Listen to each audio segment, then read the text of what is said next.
ilaihi wala haula wala quwwata illa billahil azim ila hadratin nabiyil mustafa rasulullah sallallahu alaihi wasallam summal awliya wa syuhada wa salihin wal ulama lil alimin li jami'il muslimina wal muslimat wal mu'minina wal mu'minat al kirami syai'ulillahu lahumul fatihah.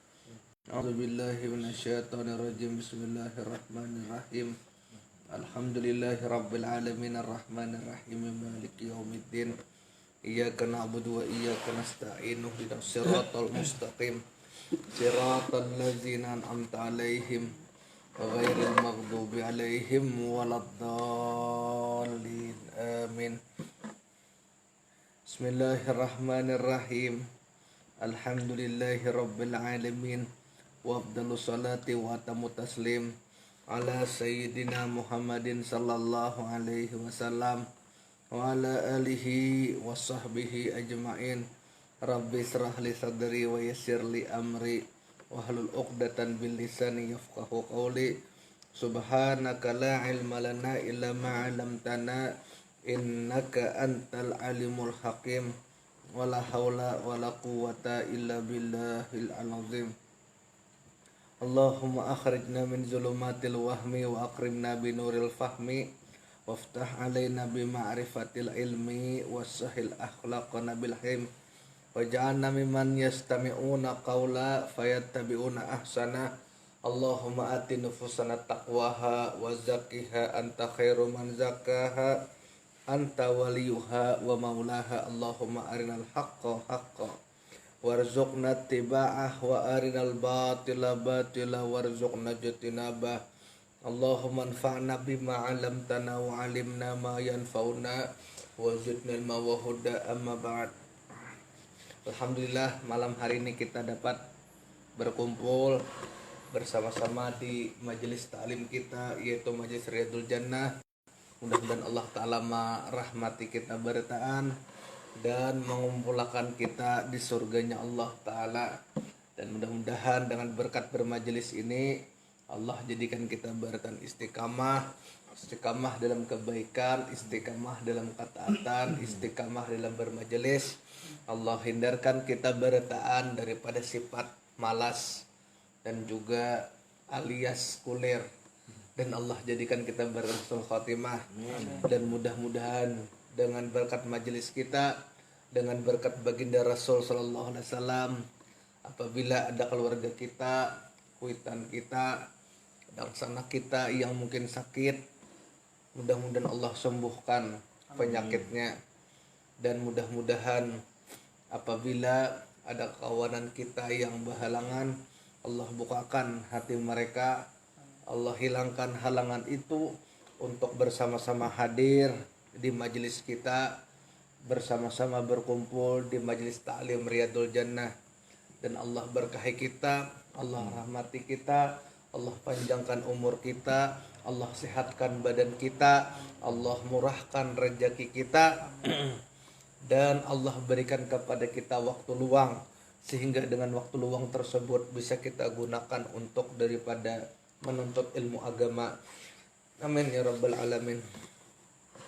Salawat dan salam kita haturkan kepada junjungan kita Nabi besar Muhammad sallallahu alaihi wasallam beserta para sahabat, para pengikut beliau ila yaumil qiyamah. Qala al-mu'allif rahimahullahu ta'ala wa nafa'na bihi wa bi ulumihi fid dharain amin ya rabbal alamin. Kita sudah sampai halaman 50 ya kalahan. 50 hadis dari Abu Hurairah radhiyallahu taala anhu bahwa Rasulullah sallallahu alaihi wasallam telah bersabda, sesungguhnya Allah taala berfirman. Berarti ini hadis qudsi ngarannya ya kalau hadis qudsi itu Allah nang berfirman langsung kepada Rasulullah. Nah, kalau Al-Qur'an Allah berfirman kepada malaikat Jibril nang menyampaikan kepada Rasulullah pulang menyampaikan kepada umat. Itu Quran. Nah, tapi kalau hadis qudsi itu Allah Ta'ala secara langsung berfirman kepada Rasulullah.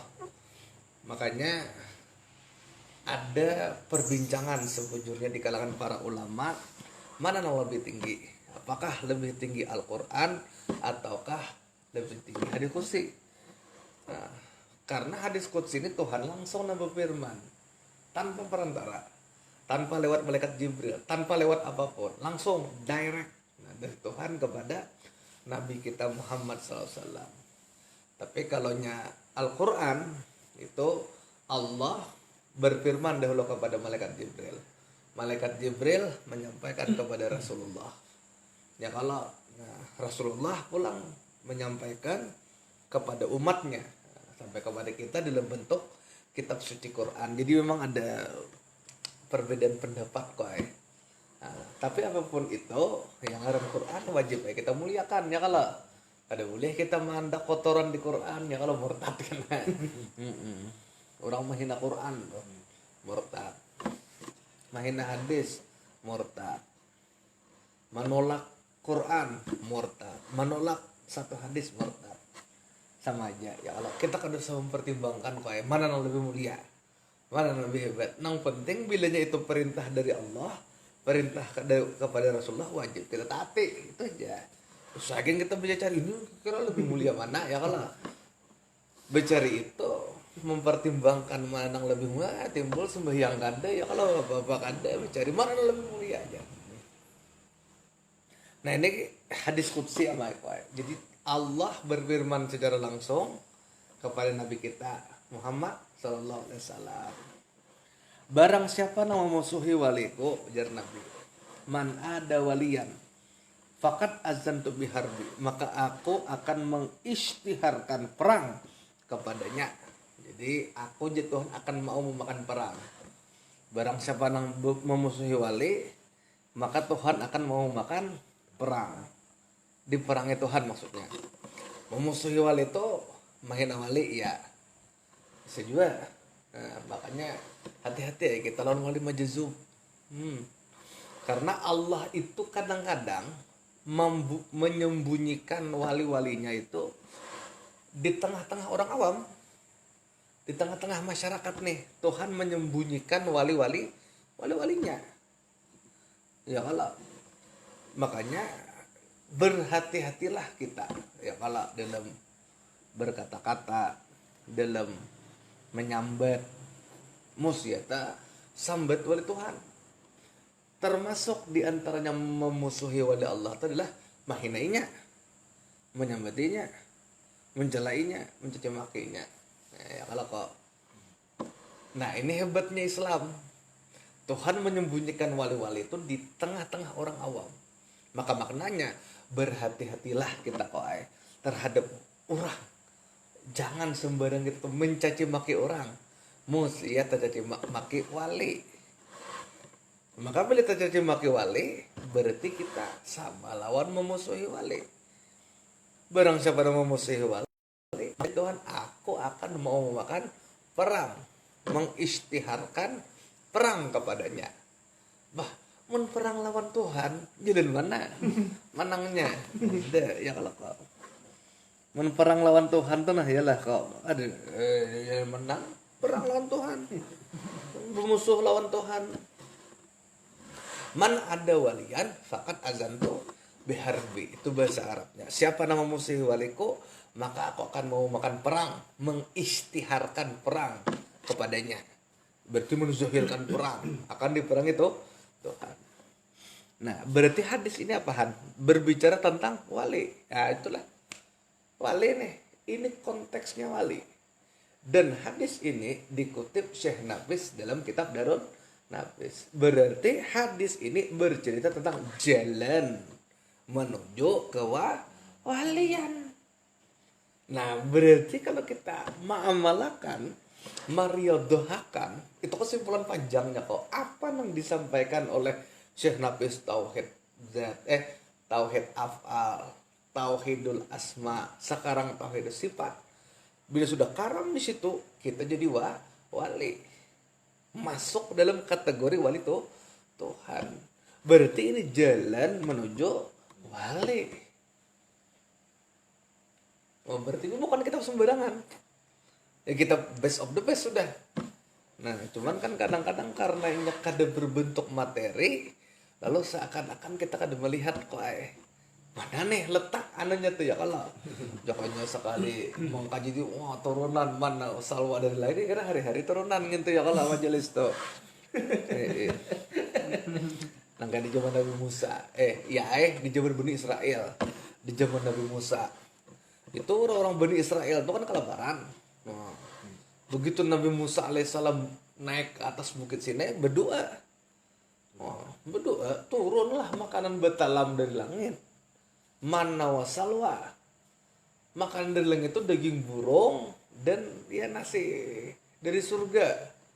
Wah, bernampan itu aneh turun arai Bani Israel. Apakah harus kayak itu kita menunggu bukti turun betalam dari langit hanya makan? Ya apa bedanya kita lawan Israel kan kayak itu. Ya, kadang-kadang kita kan kayak itu ya kalau ada kita temu lihat kesamaan lawan Israel. Misalkan ada proyek sembahyang berjemaah. Siapa yang sembahyang berjemaah akan dapat undian umroh misalnya gitu. Kan materi deh. Banyak tuh jemaah. Umumkan Majelis Radul Jannah. Siapa yang datang di Majelis Radul Jannah akan mendapatkan undian umroh. Banyak orangnya. Tapi apakah harus kayak itu? Jadi iman kita tuh harus berdasarkan materi dulu kah? Ketika turun man dan salwa, makanan betalam dari langit hanya arhakon. Berarti kita sama ya Yahudi itu juga.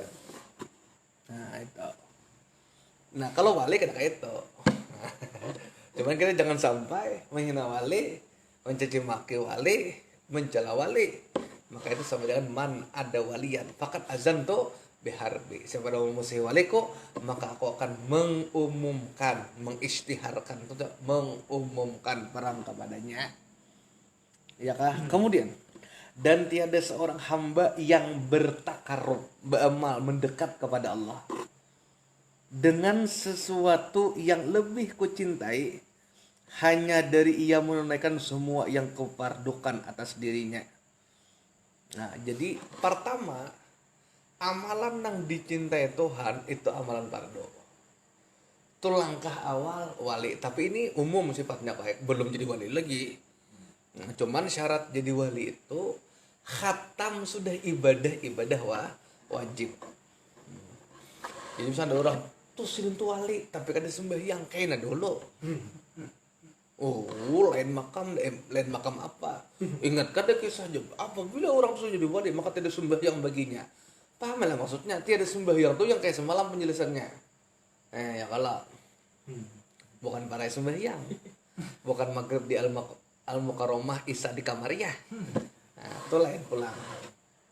Jadi amal ibadah nang paling dicintai Tuhan adalah amal ibadah yang wajib, yang dipardukan oleh Allah Ta'ala kepada kita. Itu yang dicintai Tuhan. Nah, yang kalau kok dan hendaklah hambaku itu bertakarub, mendekatkan diri kepadaku itu dengan apa? Dengan nawafil, ibadah sunat. Jadi ibadah wajib tuh standar dah. Berita aneh ibadah wajib kalau sembahyang, puasa, zakat, haji, syahadat itu standar. Mungkinkah orang jadi wali itu hanya bermodalkan ibadah wajib? Nah rasanya kada mungkin karena itu standar. Seberatan orang yang menggawi gitu nah. Tanpa kita merendahkan ibadah wajib. Cuman kan itu standar minimal mukmin. Kamu mengerjakan ibadah wajib. Ya kalau tapi harus kita tambah ulang dengan ibadah sunat. Ada yang diberikan permisalan oleh para ulama kayak ini sana. Ibadah wajib tuh modal. Nah, ibadah kita berdagang toko. Ibadah wajib tuh modal sudah, ya kah? Nah, ibadah wajib itu mau modal. Ibadah sunat itu hujungan. Ya kah? Nah, ini yang menghugun ibadah sunat itu adalah profit istilahnya. Ya kalau jadi semakin banyak kita itu beribadah, semakin banyak itu ditambah beribadah, maka semakin banyak kehujungan yang kita dapat. Nah, hujung ini beda kok, tergantung jumlah masing-masing ibadah nang digawi tiap-tiap orang. Ya kalau nah, jadi mun kita hendak meningkatkan kualitas kita, itu bukan ibadah wajib, karena ibadah wajib itu standar kebertaan modal. Ulun sudah sembahyang 5 waktu, sudah puasa, sudah zakat, sedekah wajib, sudah haji, itu modal. Profitnya, keuntungannya adalah apa? Di ibadah sunnah. Itu Imam Ghazali dalam kitab Ihya Ulumuddin menjelaskan itu. Aneh, jelas kalau Pak. Rame nyali pengajian leh. Nah, aneh. Maka bila kita sudah meningkatkan kualitas diri kita, mendekati Tuhan itu bukan sekedar bukan sekedar mengandalkan ibadah wajib aja, tapi ibadah wajib plus ibadah sunnah, nawafil. Nah, cuman ibadah sunnah itu luas maknanya kok termasuk ma'rifat ibadah sunnah, termasuk riyadhah ibadah sunat, termasuk wirid khusus itu ibadah sunat, termasuk membaca zikir itu ibadah sunat. Ibadah sunat tuh ya kalau maka kalau sudah kita menggawi ibadah sunat, lihat teks selanjutnya, sehingga aku mencintainya. Tuhan mencintainya, jadi kekasih Tuhan. Tapi ibadah sunat ini apa maksudnya? Ibadah sunat nambah isi maksudnya Pak. Nah, banyak kayak orang menggawe ibadah sunat tapi kada berisi. Contoh sembahyang, Allahu Akbar. Saat sembahyang, jasad aja nang sembahyang tapi pikiran mahayabang. Itu kadang-kadang juga. Sembahyang, hati musyahadah itu hanya lepas. Makanya amalan itu sama aja, tapi yang membedakan pandangan hati. Pahamlah kan kalau jadi sirihan. Ya kalau amalan itu sama aja, tapi yang membedakan musyahadah dalam hati. Nah, bila kita sudah melaksanakan ibadah sunat dan ditambah dengan musyahadah dengan hati, jar Tuhan apa? Maka aku akan mencintai. Aku akan sayang kepadanya. Aku akan menjadikan ia sebagai kekasihku. Wali itu kekasih Allah. Nah, lanjut. Maka apabila aku telah mencintainya, bila Tuhan sudah cinta kepada kita, niscaya aku sebagai pendengarannya, yang ia mendengar dengannya. Aku sebagai penglihatannya, yang ia melihat dengannya. Aku sebagai tangannya, yang ia bertindak dengannya. Aku sebagai kakinya, yang ia berjalan dengannya. Aku jadi penglihatannya. Berarti penglihatan kita ini bukan penglihatan kita lagi, tapi penglihatan dia. Ya, dia tuh arahnya kepada Allah. Tangan kita bukan tangan kita lagi, berarti tangan dia. Dia itu kembali kepada dia bang, Allah maksudnya. Jadi ketika disebut dia, ya dia itu siapa lagi? Dia nama kuasa maksudnya. Nah, ya kalau ujar Kabit Kobahari bilanya Sirihana sembahyang, mana Pak Jako? Mahadap diana ya. Dia yang di atas sana. Oh, ya. Kabit Kobahari. Sama ya, sama ini ya juga ya kalau. Aku nang menjadi penglihatannya. Dengan itu ia melihat. Berarti bukan kita lagi yang melihat, tapi sifat besar Allah. Karena bukan mata kita lagi kok yang melihat, tetapi yang melihat itu adalah sifat besar Allah. Jadilah kasyaf. Kenapa kita ada kasyaf kok? Karena kita melihat penglihatan kita. Ngarang penglihatan kita, penglihatan makhluk. Ya sampai sini aja batasnya. Tahalang dinding, kada kelihatan lagi. Tapi bila kita pandang nih dengan penglihatan Allah, sifat besar Allah nang tajali pada mata kita sehingga kita kau memandang, maka itu bisa tambus kok. Istilah orang nang mengomen di Facebook tuh memandang dinding pun tambus. Ada kan baca? Ada kan baca komen di Facebook tentang itu? Ya kalau memandang dinding pun tambus di sebalik dinding. Bah, bujur le guru, bujur. Halo, nanti dulu. Buka hadis Bukhari Muslim. Bukhari Muslim. Sayyidina Umar itu pernah mengkhutbah di Madinah, di Masjid Nabawi setelah wafatnya Rasulullah SAW. Sayyidina Umar mengkhutbah di Madinah. Nah, saat asik Sidin mengkhutbah, Sidin tiba-tiba mengucap kata i'radu jibal, naik ke atas gunung, naik ke atas gunung. Kayak aku mengkhutbah di Al-Qadar. Oleh karena itu bertakwalah kepada Allah, naik ke atas gunung, naik ke atas gunung, naik ke atas gunung. Jurang kampung, kada minum obat kawannya. Tiba-tiba menyuruh naik ke atas gunung. Nah, selesai Sayyidina Umar bin Khattab radhiyallahu anhu khutbah, lalu para sahabat ini datang menghampiri Sidin, lalu bertanya kepada Sayyidina Umar, wahai Sayyidina Umar, kenapa tadi pian kepada jibal, ya aradu jibal, naik ke atas gunung, naik ke atas gunung, ada apa gerangan? Ya kalahan, ada apa gerangan? Ujar Sayyidina Umar, 150 ziro dari sini. Oh, berarti satu ziro tuh 1,5 kilometer lah. 150 bukan ziro lah. 150 farsah. Kalau ziro tuh kan setengah meter. Ini farsah. Farsah ini satuan Arab. Satu farsah tuh ya 1.500 meter lah. 1,5 kilometer atau 1,6.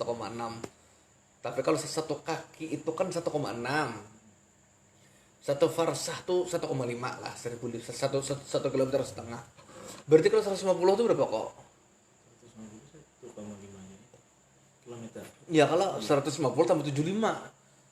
Berarti kan 225 kilometer dari situ. Berarti 225 kilo. Sahabat itu sedang berperang di sana.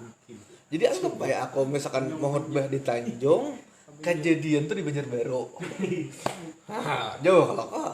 Nah, naik ke atas gunung, anggaplah gunung apa aja, gunung mandi angin, naik ke atas gunung mandi angin situ ya kalau di Banjarbaru naik ke atas gunung aradu jibal, naik ke atas gunung di mandi angin situ. Nah, kenapa aja sahabat? Apa yang terjadi di 200 km sana tuh? Sahabat kita di bawah pimpinan Ammar bin As sedang perang saat ini melawan musuh Islam. Mereka hampir kalah, dikepung oleh pasukan, ditembaki dengan tembakan panah. Maka satu-satunya tempat babuhannya berlindung tuh dengan naik ke atas gunung. Maka aku perintahkan buahnya naik ke atas gunung. Paham lah kok? Di mana Sayyidina Umar tahu? Karena bukan mata Sidin lagi yang melihat, aku nang melihat dengan itu ia melihat. Paham? Lalu Sayyidina Umar berkata dengan kalam, kok sampai dengar para sahabat? Begitu para sahabat di bawah pimpinan Ammar bin As dibulikan ke Madinah, beberapa hari kan setelah itu berkisahan naik, kayak kita juga, ngeri masuk dulu, banyak kematian, itulah. Cuman kami saat perang tuh mendengar suara Umar jebulnya, Sayyidina Umar menyuruh kami naik ke atas gunung. Maka naiklah kami ke atas gunung.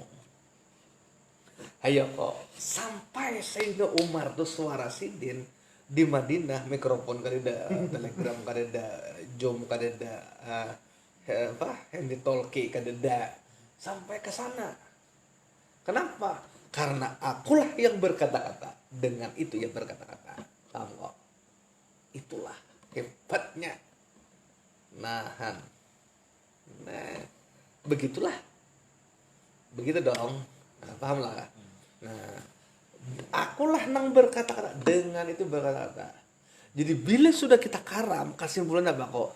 Bisa tembus melihat, dan itu bukan halu dibuktikan dalam Sahih Bukhari Muslim. Tadi kisah Sayyidina Umar naik ke atas mimbar menyuruh para pasukan naik ke atas gunung, dan pasukan yang jauh di sana mendengar suara daripada Sayyidina Umar.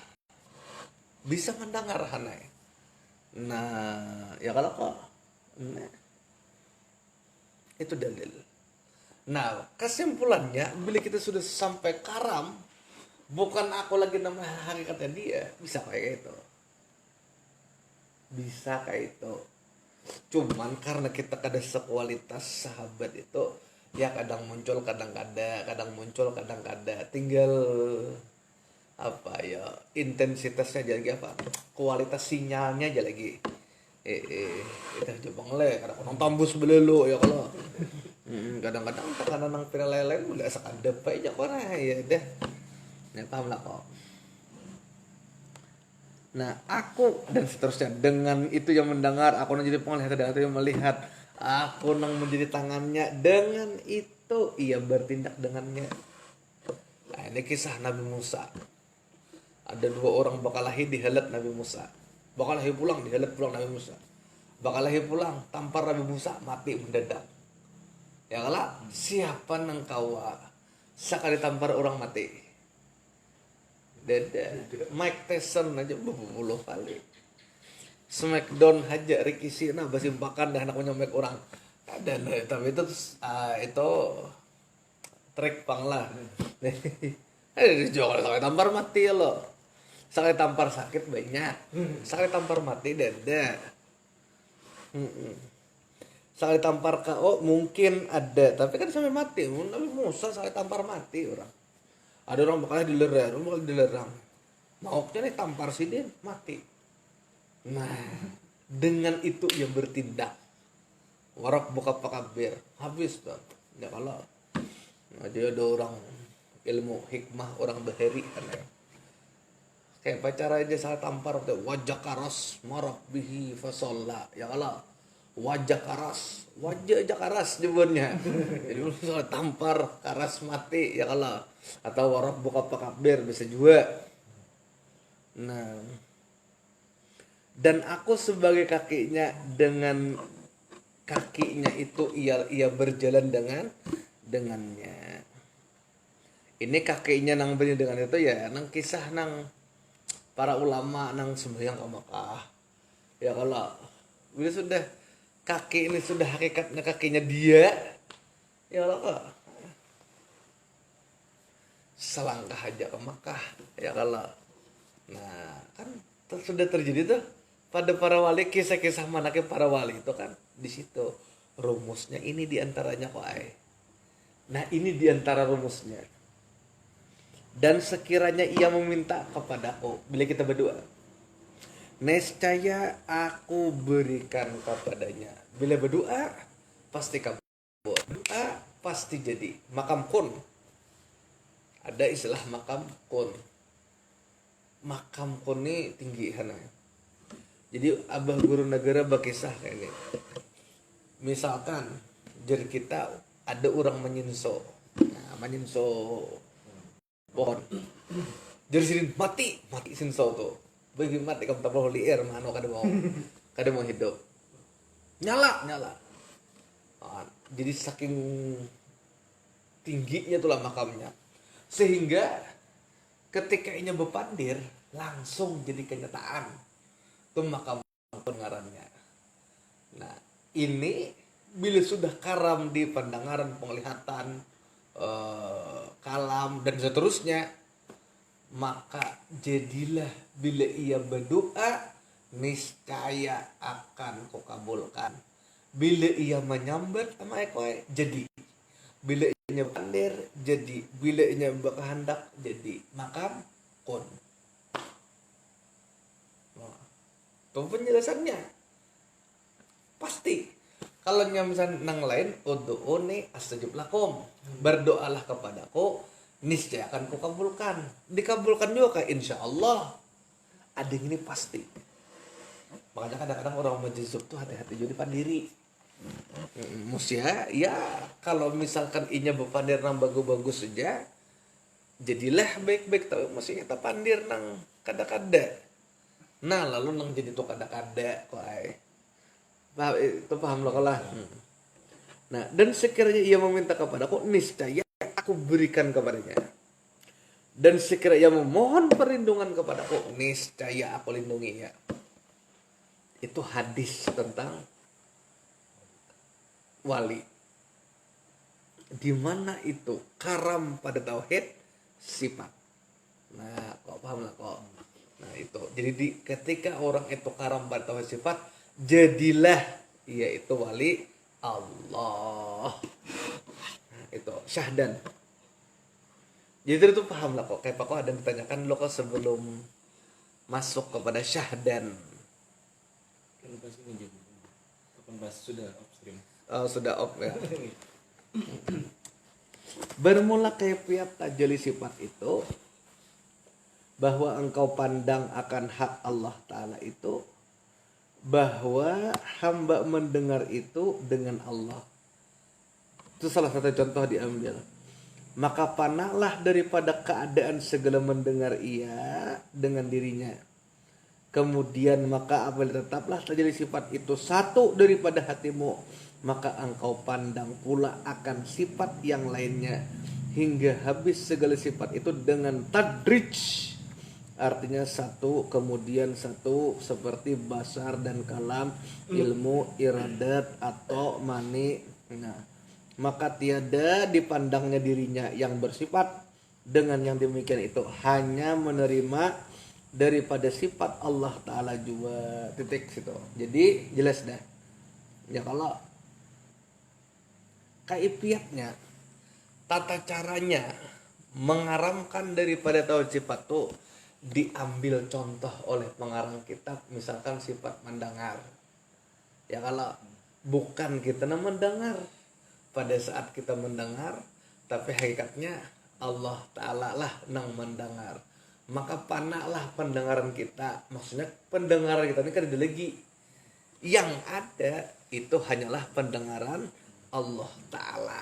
Nah itu maksudnya riyadhahkan itu, saudara. Riyadhahkan itu bukan aku nak mendengar pada saat aku nak mendengar, tapi hakikat yang mendengar hanyalah Allah Ta'ala. Nah lalu kita tajalli, kita riyadhahkan, latihan kita terus kok sampai pada satu saat titik di mana kita kada merasa lagi kita mendengar, padahal seorang mendengar.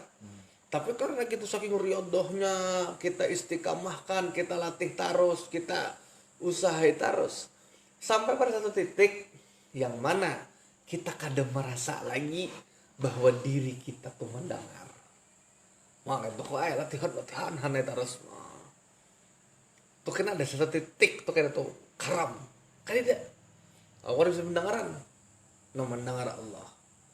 Tajalli sifat sama Allah pada diriku sehingga aku bisa mendengar. Ya kalau nah itu ngarnya pana. Ya kalau pana di dalam sifatillah, di dalam sifat Allah. Bila sudah kayak itu, ya tadi lalu pendengaran kita ditambus. Bukan hanya mendengar suara-suara di sekitar kita, bahkan secara jauh pun mendengar. Dengan cara mempanakkan pendengaran kita, dipanakkan, diambil hakikatnya adalah pendengarannya dia, yaitu Allah Subhanahu wa Ta'ala. Sama atau kita aplikasikan pada sifat-sifat lain. Ya kalau basar, kalam, ilmu, iradat, ya kalau dan seterusnya atau mani. Maka kadang lagi kita memandang diri kita dengan sifat itu, melainkan sifat Allah Ta'ala. Jadi sifat kita hapus, hilang. Nah nampak adalah sifat Allah Ta'ala. Pahaman? Nah itu ngerti sifat. Jadi kita kadang lagi merasa diri kita ada beretan sifat Allah. Saat kita sembahyang, bukan kita nang sembahyang, beretan tajalli sifat Allah. Nang berkata-kata tajalli kalam, nang melihat ke arah sajadah tajali sifat besar nang mendengar daripada rokok kawali telinga kita tajali sifat sama, nah, dan seterusnya nang berniat berarti kita bakal hendak tajali sifat iradat nang mengawakan kita sembahyang tajali sifat kudrat berataan sama ekoai dipandang kulluhum semuanya itu tajalli min sifatillahi ta'ala tajalli daripada sifat Allah. Hilang diri kita adalah kita sembahyang lagi tidak ada kada sembahyang kita hakikatnya zohirnya ya tetap sembahyang. Nah itu keluhnya lah, jadi jangan salah paham. Nah cuma ada orang-orang siwah yang salah memahami ini. Ya kalah akhirnya kada sembahyang lagi deh. Tamat sembahyang. Nah, itu kan miring topinya kan begitu. Hapus dari sifat Allah Ta'ala.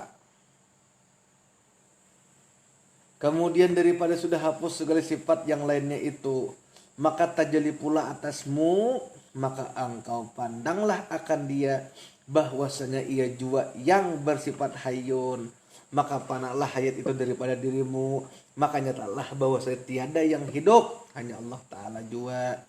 Maka apabila hasillah bagimu makam panah ini, nah, ya kalau pada ketika itu maka jadilah engkau baka bisifatillah, maka beroleh kemenanganlah engkau pada ketika itu dengan mengenal, maka kenallah akan dia dengan pengenalan yang layak dengan sempurna, dan jadilah engkau pada ketika itu fana fi sifatillah.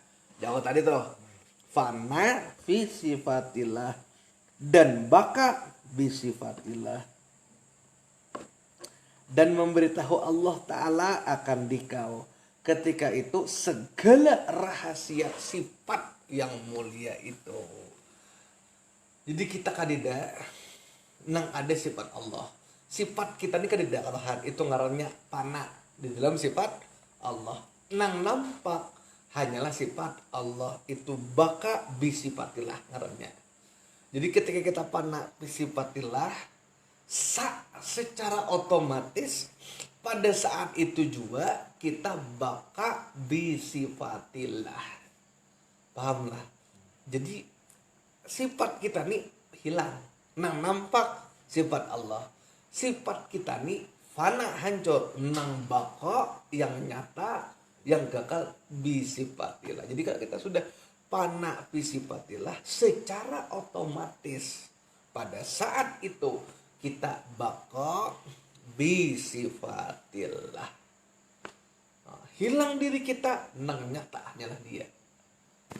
Hanya tuh tauhid sifat. Bila sudah kayak itu apa? Maka Allah akan memberitahu kepada kita. Memberitahu, Tuhan memberitahu wae. Itu sama dengan membuka rahasianya. Nah, membuka rahasia itu artinya membuka hijab.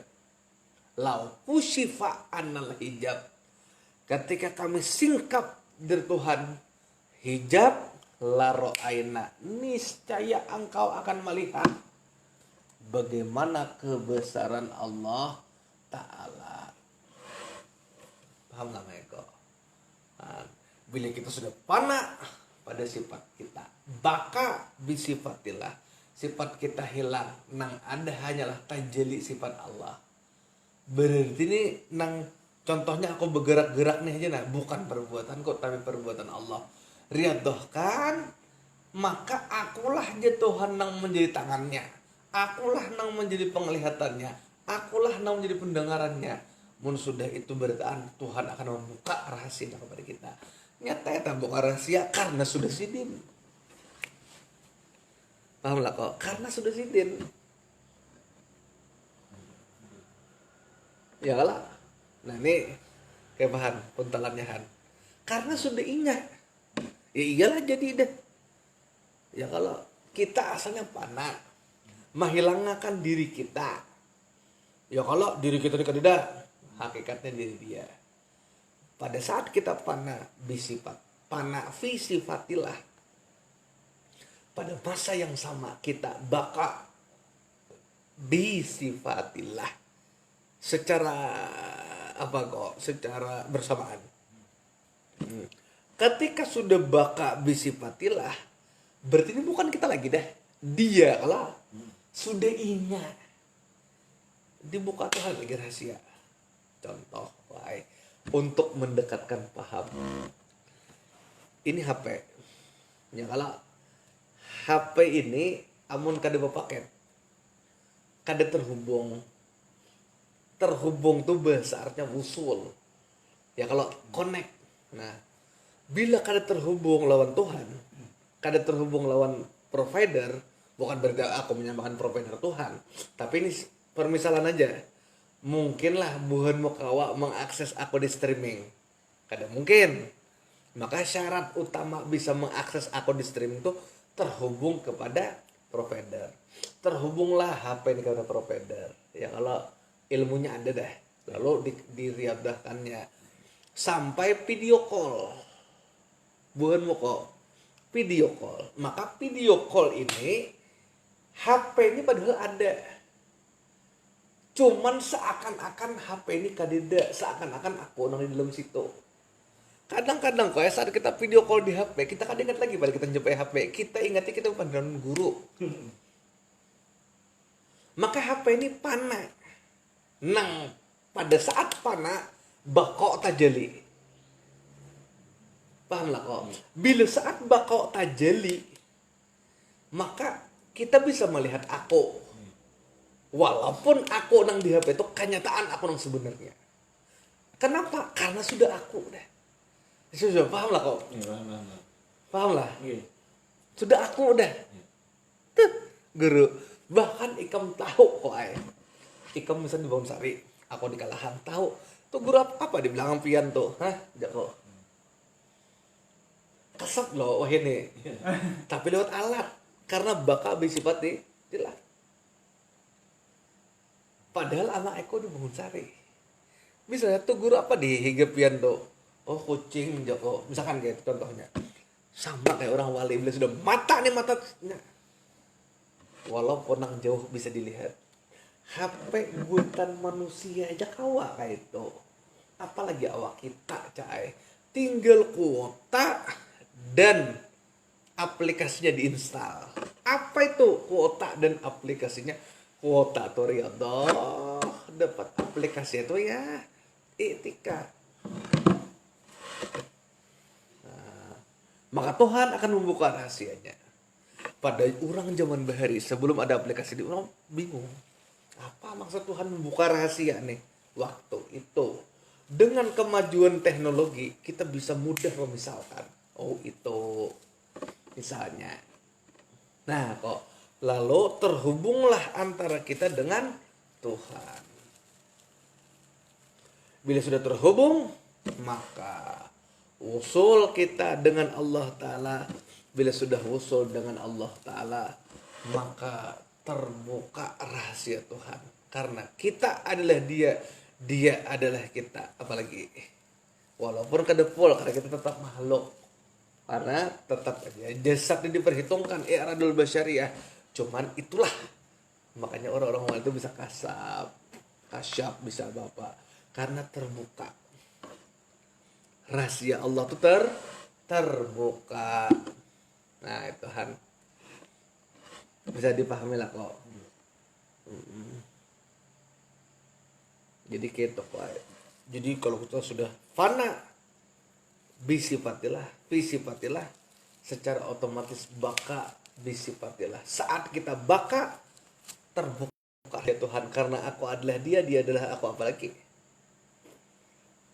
istri cerminan suami cerminan istri. Jadi apa rahasia suami tahu bini? Nah itu contohnya walaupun itu dua entitas yang berbeda juga. Cuman kan saking ya dekatnya sudah. Jadi kita tahu rahasia bini luar dalam. Bini pun tahu rahasia kita. Gelagat kita. Hanya keluar dia sifatnya itu bini kita pun tahu. Nah itu kok syahdan pada makam al-baqa, yakni makam tauhid sifat, inilah kesudahan yang diharap dan yang dimaksudnya dan yang dicita-cita dan yang dituntut, dan pada makam tauhid sifat inilah kesudahannya sampai dari kebanyakan dari segala anbiya dan aulia tidak ada yang melampaui makam ini melainkan Nabi Muhammad sallallahu alaihi wasallam. Dua, dan barang yang ada anbiya dan aulia dan di bawah kidamnya. Maka tauhid sifat inilah puncaknya kita. Tauhid zat itu hanya Nabi. Cuman tetap baik kita Nabi dan para aulia. Cuman kada salahnya juga kita mengetahui teorinya. Cuman kalau kita maksimal tuh paling sampai tauhid sifat. Makanya orang-orang bahari belajarnya Nur Muhammad. Nur Muhammad itu kayak kenyataan daripada sifat. Karena itulah batasan kita. Aku sudah berulang kali Hanai. Kita kawalah melihat rehal, kadang kawanang kita lihat hijau. Kita kawalah menjepai rehal, kadang kawanang kita jepai keras. Situ pembatas kita. Maka sampai sekarang kita masih belum menyentuh zatnya rehal itu. Karena batas kita itu hanyalah sekadar sifat. Kecuali jadi nabi. Nah di Israel tuh ada sekolah belajar jadi nabi, ada juga. Jadi nojo meniti jalan jadi nabi. Ya kalau kadang-kadang aneh juga ya kalau. Nah ini bisa dipahami memang ekolah. Nah kita muncul arahan. Mudah-mudahan Allah memberkahi kita. Al-Fatihah. Alhamdulillah. Bismillahirrahmanirrahim. Alhamdulillahirabbil alamin arrahmanirrahim. Iyyaka na'budu wa iyyaka nasta'in. Ihdinas siratal mustaqim. Siratal ladzina an'amta 'alaihim. Bismillahirrahmanirrahim. Alhamdulillah. Allahumma shalli ala sayyidina Muhammad wa ala alihi washabbihi ajmain. Allahumma anfa'na bima 'allamtana wa 'allimna ma yanfa'una wa zidna ilma wa huda. Wa sallallahu ala sayyidina Muhammad wa ala alihi wasallam. Alhamdulillahirabbil alamin. Taqabbalallahu minkum.